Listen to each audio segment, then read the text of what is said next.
네, 안녕하세요. 더스티노의 박쌤입니다. 드디어 저희 더스티노의 다양성이 여기까지 왔습니다. 저희 더스티노가 이야기할 바이크는 그 밀레니엄 세대를 지나온 그 바이크 애호가 분들은 누구나 아실 만한 스즈키의 GSX 1300R 하야부사입니다.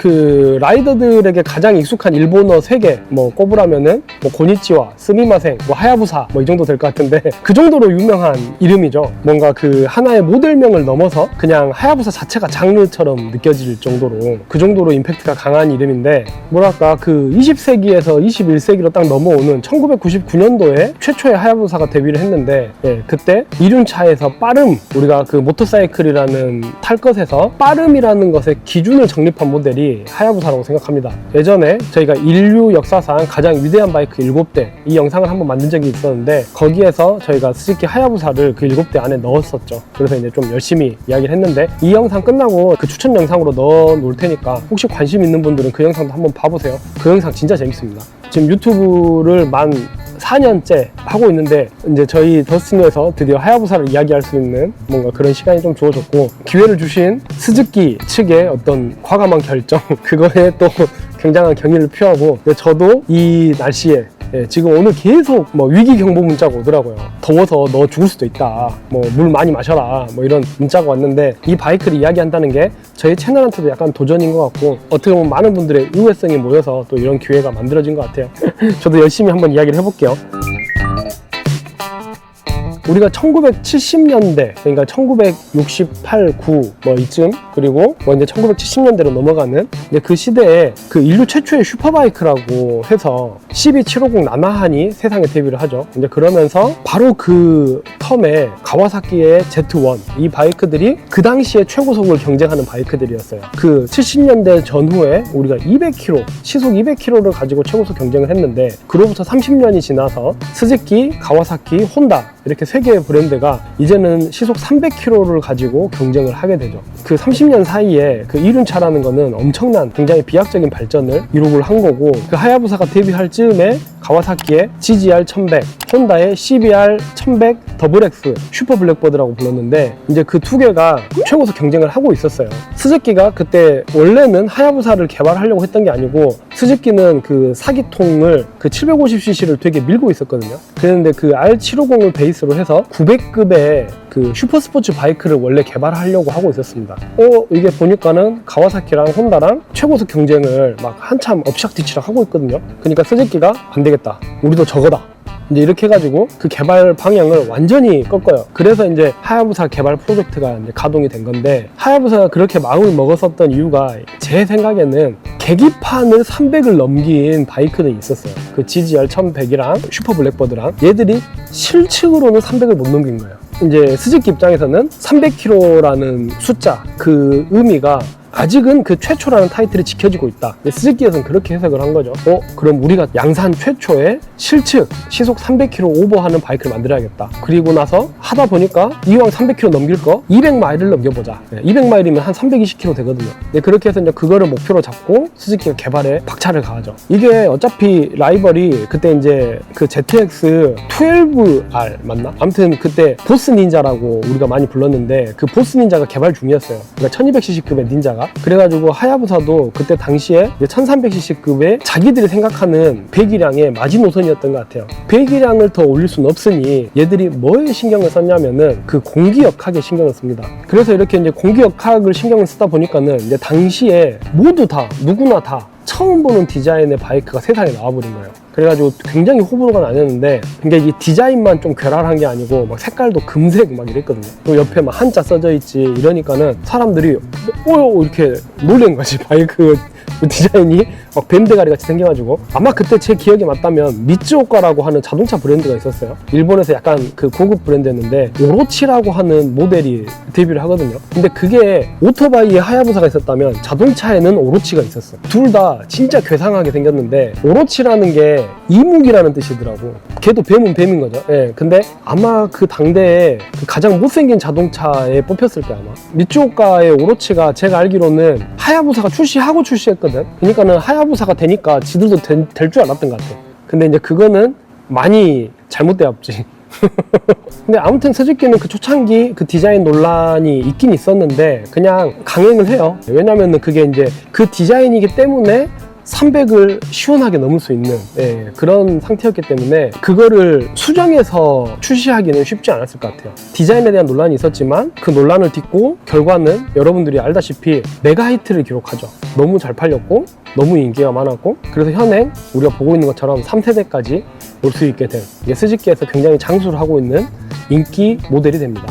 이게 이 하야부사 그 옆구리에 보면 이 한자가 아마 많이들 아실 거예요. 송골매 준자인데, 그 송골매가 그 뭐 땅에 있는 토끼나 뭐 이런 것들을 사냥할 때 하강에서 탁 낚아챌 때 그때 속도가 300km가 넘는다고 하더라고요. 그 이름은 혼다가 슈퍼 블랙버드니까 뭔가 그거에 대한 그 라이벌 의식 때문에 같이 그 새의 이미지를 사용한 게 아닌가. 근데 이게 옆에 이 한자가 그때 당시에 얼마나 이게 강렬했으면, 우리 어렸을 때 양카들 많았잖아요. 막 그 티브론이나 막 엑센트에다가 막 트윈터보 올려가지고 막, 거기에 보면 하야부사 이거를 홀로그램으로 스티커 붙이고 다녔다니까. 걔들 다 깜빵가지 않았을까? 특히 이 하야부사가 이런 류의 원초적인 바이크, 이렇게 그냥 압도적으로 강한 바이크, 이런 것들이 보면 서양 애들이 환장을 하잖아요. 덕 중에 덕은 양덕이라 그래갖고 그 하야부사에다가 별의별 튜닝을 다 합니다. 막 색깔도 막 형광색, 그런 네온색, 막 핑크색, 막 그렇게 막 보라색 하야부사도 있고, 거기다 막 스윙암 길게 연장해가지고 드리프트 하는 애들도 있고, 또 어떤 애들은 막 거기다 터보 차저, 슈퍼 차저 올려가지고 막 드래그 레이스 나가고, 그게 따로 그 하야부사 튜닝을 하는 그런 것만 모아놓은 잡지책이 나올 정도예요. 그러니까 이제 그거가 하나의 장르로 굳어진 거죠. 그렇게 해서 막 뭐 드리프트 하고 막 드래그 레이스 하고, 근데 드래그 레이스 하는 거 보잖아요. 그러면 진짜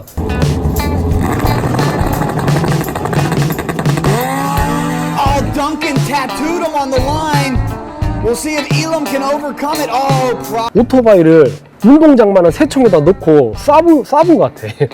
오토바이가 그렇게 가버려. 누가 이렇게 이승에 미련이 없나, 약간 그거를 좀 배틀하던 그런 시기였지. 근데 이 하야부사를 베이스로 그런 어마어마한 마개조를 해가지고 과격하게 타도 이게 가능하다는 거는 이 하야부사 자체의 그 순정상태 내구성이 엄청 뛰어나다는 거거든요, 사실은. 그렇기 때문에 그 정도의 헤비 튜닝을 받아낼 수가 있는 거고. 이제 그래서 이제 최초의 하야부사랑 제가 알기로 최초의 보스 닌자까지는 계기판에 300km 넘는 숫자가 실제로 찍혀 있었어요. 이제 그렇게 해서 최고속 경쟁을 하다 보니까 그 브랜드들에서도 우리가 돈을 받고 이 300km를 넘게 탈 수 있는 바이크를 팔고는 있으나 이 경쟁이 좀 위험하다, 좀 이런 자성의 목소리가 좀 나오기 시작했고, 이제 그렇게 해서 계기판에 공식적으로 시속 300km라는 숫자를 표기할 수 없게 되고 200마일이라는 숫자도 그때부터 표기를 못하게 되는 걸로 이제 그렇게 합의가 되면서 그 최고속 경쟁이 어느 정도 일단락되는, 그게 2000년쯤입니다. 뭐 지금으로 따지면은 사실 그때 당시 하야부사가 175마력에 데뷔했을 때 175마력이었는데 지금은 더 조그맣고 가볍고 이런 바이크들이 막 200마력 나오고 이러니까 사실은 더 고성능의 바이크들은 있죠. 이제 시대가 바뀌고 뭐 기술이 좋아지고 이러면서. 근데 당시에 그 하야부사의 광기, 카리스마 이런 거를 넘어서는 모델은 아직까지 없는 것 같아요. 제가 그 시대를 좀 지나왔고, 제가 그땐 돈이 없을 때고, 뭐 이런 바이크는 너무 선망의 대상이고 너무 멀었으니까 뭔가 슈퍼카 보는 것 같고 더 그런 존재감이 각인이 많이 돼 있을 수도 있는데, 제가 느꼈을 때는 그 이후에 더 고성능의 바이크들이 분명히 출시한 건 맞으나 이 정도의 카리스마를 갖고 있는 바이크는 아직까지는 없는 것 같습니다. 그러니까 제가 한 20년 이상 바이크를 탔는데 하야부사를 타본 건 이번이 처음이었어요. 저도 제가 소유하고 있던 바이크 중에 하야부사보다 더 고출력, 그리고 더 가벼운 바이크, 이런 거는 저도 소유를 했던 적이 있었는데, 뭔가 이 하야부사 탈 때는 좀 더 내가 긴장이 된다 그럴까? 좀 두근거리고 약간 그런 느낌이 좀 있었어요. 그것도 이 하야부사가 갖고 있는 그런 거에 눌린 거지, 내가. 그 카리스마에. 저도 뭐 적지 않은 바이크를 탔지만 뭐 여전히 이렇게 타기 전에 두근거리고 이런 긴장감을 주는 바이크가 있다는 거는 기쁜 일인 것 같아요. 뭐를 타도 힘들응 해가지고 타면은 좀 재미가 없잖아요. 여전히 이제 저한테 이런 긴장감이나 두근거림을 주고 이런 바이크가 세상에 있다는 거는 좀 좋은 일이죠. 또 이런 바이크를 타볼 수 있다는 것도 유튜버로서 한 제 4의 삶 정도로 살고 있는데 이런 경험들도 저한테 너무 좀 좋은 것 같고요. 일단 제가 이제 하야부사를 타고 서킷을 타는 건 아니었으니까, 근데 이제 A 모드는 가장 강력한 모드입니다. 그래서 이제 그곳은 미지의 영역으로 남겨두고 저는 B 모드까지만 사용을 했어요. 제가 이 바이크에 진짜 놀라운 점은 바이크 처음 내릴 때 골목길에서 받았는데 이제 바이크를 세워놓으려고 골목길을 이렇게 한 바퀴 돌았거든요. 그 골목길에서 세련됐다고 할까? 불편하지가 않았어요. 시속 300km가 넘는 바이크를 골목길에서 타도 편하다. 이런 어떤 세팅의 정교함, 이런 세팅의 세련됨, 이런 거는 굉장히 비현실적인 바이크를 현실 세계로 가져오는 첫 번째 요소였던 것 같아요. 그리고 포지션이 뭐 저처럼 좀 약간 서 있는 포지션을 많이 타는 사람들에게는 사실 불편한 포지션이에요. 근데 원래 레플리카를 타시던 분들에게는 좀 편한 포지션입니다. 배도 좀 나오고 뭐 무릎도 좀 안 좋고 이런 분들, 이런 분들이 수용할 수 있는 스포츠 포지션의 마지노선. 이제 여기서 더 빡세지면 이제 그런 것들은 좀 힘들겠지. 어떤 상체의 편안함보다 하체의 편안함이 좀 더 컸거든요. 그 스텝의 위치라든가 그리고 지금 뭐 시트의 착자감이나 시트의 형상 이런 것들이 하체의 피로감을 상당히 좀 줄여줄 수 있는 그런 세팅이어가지고 이 바이크의 포지션이 하야부사라는 바이크를 현실적인 바이크로 만들어주는 두 번째 요소라고 생각이 들었습니다. 그리고 이제 이 바이크의 계기판을 보면은 시속 150, 160이 12시 방향이 있거든요. 그 아날로그 계기판의 12시 방향이라는 거는 굉장히 중요한 의미를 갖고 있어요. 그 12시 방향이 이 물건이 가장 좋은 맛을 내는 지점이다. 쉽게 말해서 그렇게 생각하시면 돼요. 150, 160에 12시 방향이 있다는 거는 이 바이크가 150, 160에서도 굉장히 쓰기 좋다는 뜻이에요. 무섭다거나 속도감이 느껴진다거나 그런 게 아니고 이미 이 바이크가 3단에서 200이 넘어가거든요. 그 속도를 쓰려면은 이 바이크가 그 고속 안정성이 굉장히 좋아야 돼요. 근데 진짜 그 속도에서 레일 위에 기차가 지나가는 것처럼 그 정도의 고속 안정성이 느껴지거든요. 이 압도적인 고속 안정성이 하야부사를 현실적인 바이크로 만들어주는 세 번째 요소입니다. 그 다음은 이제 코너링에서 막 제가 막 가속도 해보고 감속도 해보고 비루한 라이딩 실력으로 최대한 느껴보려고 진짜 많이 해봤어요. 일단 브레이킹이 미쳤습니다. 속도가 뚝뚝뚝뚝 떨어지는 그것 대비 브레이킹의 공포심, 그 공포심이 가장 적었어요. 제가 지금까지 타본 어떤 바이크보다. 사실 그 브레이킹이라는 거는 그 원리가 그 돌아가는 물체를 잡아가지고 멈추게 하는 거거든요. 이 방식 자체가 굉장히 어떻게 보면 무식한 방식이잖아요. 원초적이고. 그래서 브레이킹의 가장 큰 적은 어떻게 보면 심리예요. 심리, 공포심. 이게 이 바이크가 가지고 있는 그 브레이크 자체의 그 제동력도 물론 중요한데 그 제동 상황에서 내가 이 차체를 얼마나 믿을 수 있는가, 이거는 사실 뭔가 계측할 수는 없잖아요. 뭔가 굉장히 동물적인 감각인데 이때 그 느껴지는 감각이 브레이킹 파워에 굉장히 큰 영향을 미친단 말이에요. 그래서 내가 심리적으로 이 차체를 못 믿는 상황에서는 아무리 좋은 브레이킹 시스템이 바이크에 달려있다고 해도 그 제동력을 못 써먹어요. 무서우니까.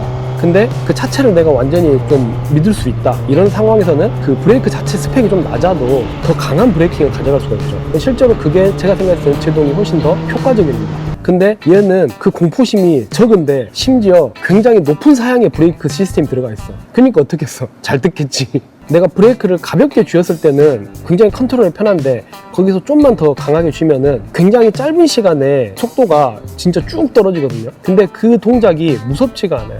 그래서 좀 경력이 좀 있다, 이런 라이더들은 이 안정감 높은 차체와 그 브렘버 스티레마라는 믿을 수 있는 브레이크 시스템, 이거 두 개가 어우러져 가지고 이 브레이크를 굉장히 야무지게 사용할 수가 있습니다.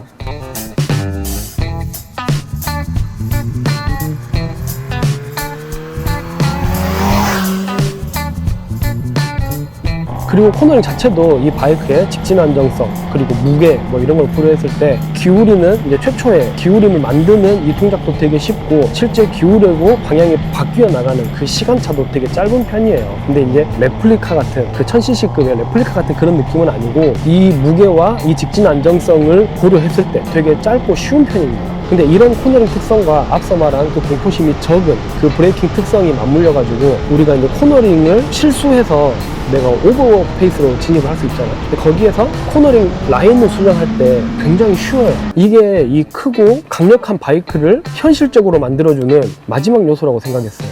그래서 이제 제가 이렇게 하야부사에 대해서 타보면서 느꼈던 느낌을 종합해보자면은 결국은 최고속이 목표인 바이크지만 그렇기 때문에 되게 안전하게 만들었구나. 이 양면성, 그게 되게 놀라운 포인트였어요. 300km 나오는 오토바이 보고 안전하다 그러면은 막 박쌤 또 헛소리 한다고 또 이런 사람 있을 수도 있을 것 같은데, 만약에 그렇게 생각하신다면은 여러분은 아직 본인의 오른 손목을 섬세하게 컨트롤하지 못하는, 그 본능이 이성으로 다스릴 수 없는, 아직 성숙하지 못한 라이더라는 뜻이에요. 제가 생각했을 때 성숙한 어른이 내 오른 손목을 다스릴 수 있는 그 성숙한 어른이 탄다면 굉장히 안전한 바이크가 맞습니다. 만약에 제 이야기가 의구심이 생긴다 그럼 타보세요. 제가 왜 안전하다고 했는지 분명히 느끼실 겁니다.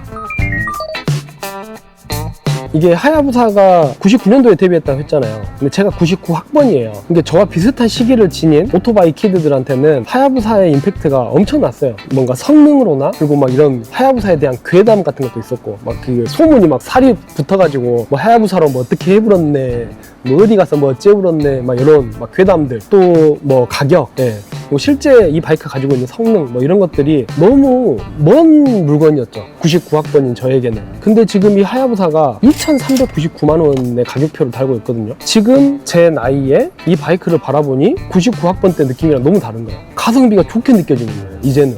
세상이 바뀌고 이제 저도 그때보다는 씀씀이가 좀 생기고 이러다 보니까, 이게 계산을 해보니까 만약에 시속 300km 잡고 시속 1km 내는데 8만 원 정도 들어가더라고.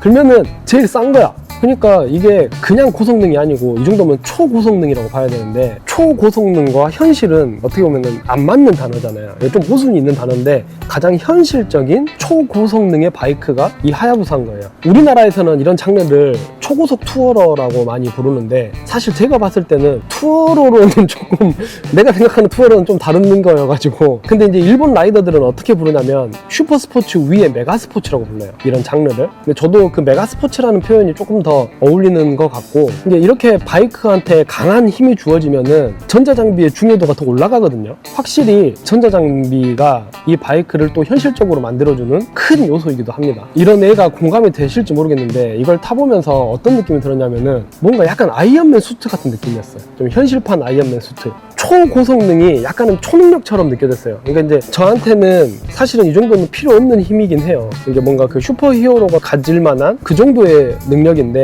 이 바이크에 올라타기만 하면은 누구나 약간은 그런 초능력이 생긴 것처럼, 이제 비록 날 수는 없지만, 그렇기 때문에 더욱더 어른에 탈 것이라는 느낌이 들었습니다. 제 학창시절, 실제 제 바이크가 없이 그냥 바라만 보던 그 시절, 이제 그때 저한테 되게 멀리 있는 물건이었는데 그거를 이렇게 경험해 볼 수 있게 된 게 좀 너무 저한테도 의미가 있는 그런 경험이었던 것 같고요. 또 그때 제가 진짜 너무 그렇게 멀리 느꼈던 그 바이크가 숙성에 숙성을 거치다 보니 그냥 저 같은 보통 사람도 이렇게 편하게 다룰 수 있는 바이크로 이 세상에 나왔다는 게, 뭔가 그 스즈키 엔지니어들에게 좀 경의를 표하고 싶네요. 그냥 한 우물을 오래 파면 이런 물건이 나오는구나, 그거를 좀 느낄 수 있었던 시간이었던 것 같습니다. 혹시 어렸을 때 그 하야부사의 이미지 때문에 선뜻 용기를 못 내셨던 분은 꼭 한번 경험을 해보셨으면 좋겠습니다. 하야부사보다 더 뭐 비싼 바이크도 있고 더 고급스러운 바이크도 있죠. 근데 우리가 그 순수 스포츠 라이딩에 한정해서 본다면 그 하야부사만큼 그 라이더가 대접받고 있다라는 느낌을 드는 바이크는 없을 것 같아요.